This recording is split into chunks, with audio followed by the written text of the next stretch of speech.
Salut la gang! En fait, je vous reviens avec la première capsule sur notre divisibilité. Donc, à l'intérieur de celle-là, vous allez voir, on va commencer avec un des plus faciles qui est est-ce que c'est divisible par 2? Voilà. Donc, allons voir tout de suite qu'est-ce qu'il y en est avec notre page que j'avais gardée avec les trucs. Donc, ici, là, vous avez exactement la même page de toute façon dans le cinémate. Donc, vous pouvez vous y fier. Ce que j'aimerais faire premièrement, c'est que je vais me tasser de l'autre côté. Avec caméra, on va faire ça comme ça. Hey, salut!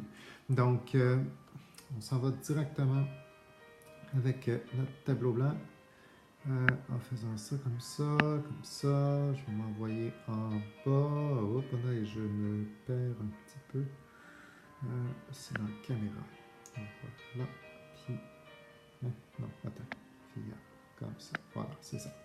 Donc, je suis là. Donc, l'idée, c'est, va falloir que je déplace un petit peu, par contre, ce que je vous avais préparé en écriture dans les tableaux. Voilà. Donc, ce qu'on va faire, c'est que je vais juste tasser le tout. J'imagine que je peux faire ça. Non, je peux pas faire ça. Ah non. Motadine. Ben, regardez, on va juste changer parce que ça ne me tente pas de tout recommencer. Fait qu'on s'en va ici, puis je vais revenir à où est-ce que j'en étais rendu tantôt. Donc, c'est ce que je vous avais préparé tout à l'heure.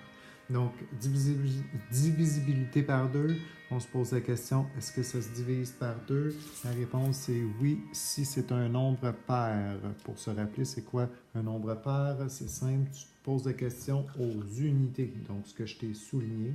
En vert, vous avez le 0 avec mon exemple du 3510.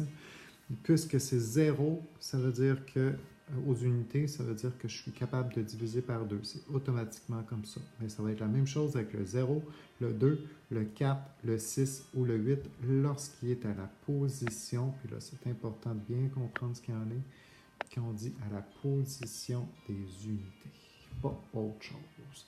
Donc, à ce moment-là, quand tu vas faire ton arbre de décomposition, là, je vous l'ai montré en dessin ici, là, même si on n'en a pas encore parlé parce que ça va être la dernière capsule, tu vas voir en bout de ligne que dans cette façon de faire-là, tu vas te retrouver à faire une décomposition. Il va y avoir des lignes comme les oranges ici, là, puis on va descendre jusqu'en bas, jusqu'à des facteurs premiers. Donc, dans cette situation-là, puisque j'ai un 0 à mes unités, automatiquement, ça veut dire que je peux diviser par 2. Puis ça veut dire qu'il va falloir qu'il va me rester à trouver par quoi que quelque chose fois 2 donne 3510. J'ai été plus clair dans ma pratique, je trouve, mais je pense que ça reste quand même clair ici de cette manière-là tout de même. Ça fait le tour. On ne fait pas rien de plus compliqué que ça. Puis on se revoit dans la prochaine vidéo qui va être les 5. Puis ensuite, on va voir les 10. On va vraiment y aller comme ça dans l'ordre que c'est présenté dans le cinéma d'une façon ou d'une autre. Donc, à tout à l'heure.